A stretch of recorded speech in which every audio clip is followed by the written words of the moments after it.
Hey, this is Walter with the Blu-Grit Garage. We're over here at the Solo Nationals. It's the Cam Challenge over at the Family Arena in St. Charles, and I'm here with Jerrod. He has a Saturn Sky. Yes, I keep getting confused with the Pontiac Solstice, because there is actually a Pontiac Solstice out here. There is, yeah. This one's got a little more to it. The LS swap. So yeah, nothing like pulling out the 4-cylinder and putting in a V8. Holy smoke! What kind of mods did you have to do? I mean, the body looks like it. It fits pretty well with C6 Corvette mounts. Just a little bit of fabrication, but nothing too crazy. So I knew it sounded good. Yeah, it's an LS3 416 stroker, forged internals, aftermarket heads. Pretty well built. Makes about 550 to the wheels. Damn. Which is a whole lot for this short wheelbase, lightweight car. Yeah, I mean, short wheelbase. It's kind of it's like it should be a handful. Miata wheelbase with Corvette power. Yeah. So how long have you had it? About 5 years or so. Okay. Did you? Well, you're not the original owner then, because they came out a while ago. What year is this? It's an 08. 08. Okay. Started out with the 2.0 turbo from the factory. And I had done some modifications to that and made pretty good power, but that turbo power band, you've either got nothing or all of it when the boost screws up. Kind of hard to drive. So this sounds a whole lot better, and it's a whole lot easier to drive. And it's Cam S, so it's classic American muscle, which it is.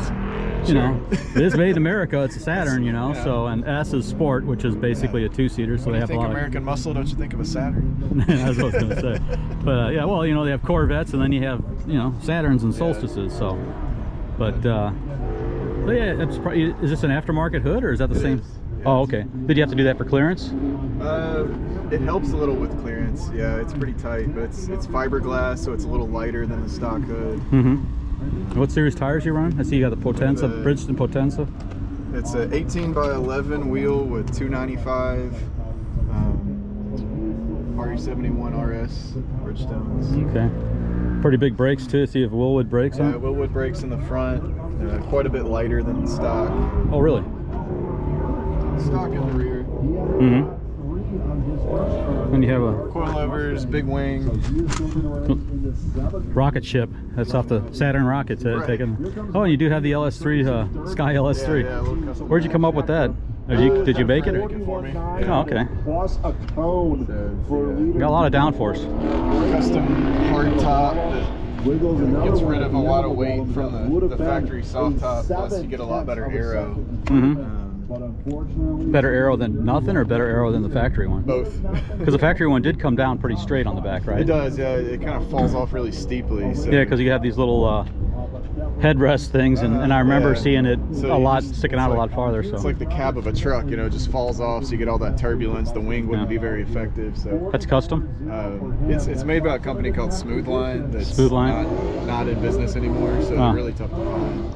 Okay. And did it come with the finish on the top? It's carbon fiber-esque wrap. Yeah. Okay. So, and it looks kind of cozy in there. Yeah. Sparco seats and digital dash. Digital dash. And then you have the I'm gonna brain fart with the driver's aid computer screen. Yeah, it's a little tablet, just running some. Oh, it's just a tablet. Yeah, just mostly running GPS data on the runs. So okay. You can see my speeds everywhere and compare one run to the next.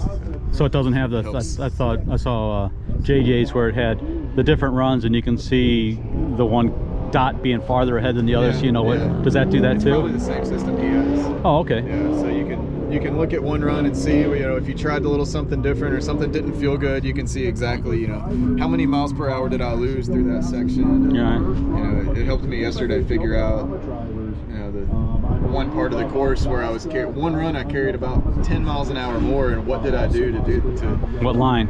So cut in sooner, brake less. So today I just went out and braked less, and it went. Well, I tried another line and braking less. One person told me, and I think I went on a different uneven pavement or something like that, so I looped it. But hey, it made for a good video, you know. So, but I still had an okay run. It's faster than yesterday, so at least going in the right direction. So is that just the floor? Yeah. Remove the carpet and put truck bed liner down. Okay. It's just dirty. Yeah, but it's bed liner. I was kind of wondering if that was. It didn't look like a WeatherTech, you know. No, it's just some Rhino liner on the floor to give it something so your feet don't slide around. Right. Okay, it's a good idea. I've heard of people doing that with restorations. Yeah. Because when they spend all the money to replace the floors, and your carpet gets wet, your floors are going to rust, but you do the Rhino liner and it doesn't do that. So. Right. It's a little tough to keep clean. Yeah. That gritty texture catches all the dirt, and it's tough to scrub it out. As you can see. Yeah. Well, you know. I'm not a clean freak. It's not a show car. Yeah. And people know he doesn't do handbrake turns. You know that handbrake's up there. No, you know, that's not the fast way around the course. What kind of gear ratio are you running in the back? It's a 373 rear. Oh, okay. But it's the long geared T56, so the gearing's actually really tall. It goes to about 82 in second. Oh, geez. So on these faster courses like this, it's really nice. I'll never hit the limit, or I'll never have to shift to third. So yeah, don't have to worry about shifting. And right. Some of the small local courses, I can just keep it in first. First goes to about 55. Yeah. So my fastest run, you know, I've been revving the heck out of that thing. I was actually in 4th gear. Wow. But then again, I got short tire and a 380 gear in the back. So, and the 6-cylinder only revs to $4,000 or so. You know, it'll go a little more, but there's a certain point where the lifters start hammering, and then you wonder if they're going to come back or not. So better just to short shift it. Yeah. So I just kind of lugged it through there. But see, on this course, you know, launch in first, get around that first turn, put it in second, and just don't worry about it. It's simple. I like the simple things. Hitting about 70 miles an hour or so through the finish, so I still got a little room. Yeah. How was the finish? I saw some people, the vets in your class. We had the second set of runs. There had a lot of people spinning out. I did a 360 through the finish on that first run this morning. Maybe it was the first run. Tires were really cold and it was really slick. And yesterday, as soon as I got through that last wall, just hammer it and just let it eat through the finish. And I tried that this morning and it just didn't. Complete 360. It took out about 8 cones after the finish. Yeah, the first run was I was actually the very first car out there. Oh god. So I that was a little slippery, but I cleaned it up for you guys, so thank you. Yeah, thanks. One car can't clean it up that much, but all the people in the second heat, well, we actually ran the second time. Yeah. So that helped out a lot, but we cleaned our own mess though. Even just from the first run to the second run, just having a little heat in the tires made a huge difference. Yeah, and blowing a little of dust off from the storm last night. So, aftermarket brakes and different struts and shocks and red shift coilovers. Red shift. And let's see, it doesn't have any kind of rear. There's a loop on the back, right? Or is it all structural for the front for rollover? I thought they had something with rollover protection. I thought they had something. It doesn't really have anything beyond the windshield, so okay. Well, that's a tough windshield, though. Yeah, it's fine for autocross. You know, if I wanted to get into bigger track day events, I'd have to do a roll bar. But you know, for autocross, if it's a dedicated autocross car, you don't want that extra weight. Right. It's something I've considered. It's really tough to do on these cars because the body panels come right up to the seat, so you'd have to cut through the trunk to put the rear bars. Yeah, that's not good. It's doable. People have done it, but it's a big undertaking. Well, in the older days, and nobody really does a lot of aftermarket support for these cars, so there's nothing you can just buy off the shelf and bolt in. Everything's custom. Everything's custom. Although you did get motor mounts, or no, they were actually motor mounts. C6 Corvette mounts. Oh, okay. Well, you know. So the engineers, when they built this thing, they helped you out. You know, they knew somebody was going to do this. They knew this was going to happen. Yeah. It fits too well. Fits too well. Yeah. Yeah, because it doesn't look like you had to really move. I mean, it's not like one of those you have to move the master cylinder. Yeah, it all just fit in place. Yeah, and the shifter is just it's a T56 6-speed, and the shifter mounting position from a GTO, like the 04 to 06 GTOs came right through. Yep, fits perfect. Okay. That's nice. I like the interesting things like this. How do you like the Potenzas?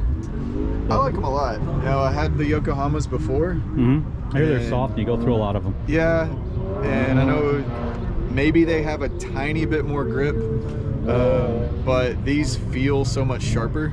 The sidewalls are stiffer, and when I went from the Yokohamas to the Bridgestones, it just gave me so much more confidence, yeah. that I feel like I'm driving faster on them, even if they maybe aren't quite as grippy as the Yokohamas. So, well, you got the confidence, and sometimes just what the car likes, you know. Yeah, and the Yokohamas are great when they're cold on your very first run. So if you're a professional driver and you can make one run and go really, really fast, that would be it. That's perfect. But for me, you know, you water down the tires. My between second runs? run, my third run is when I'm starting to figure it out, and by then the Yokohamas are overheating. Do you ever water them down? These you don't have to. I or? don't.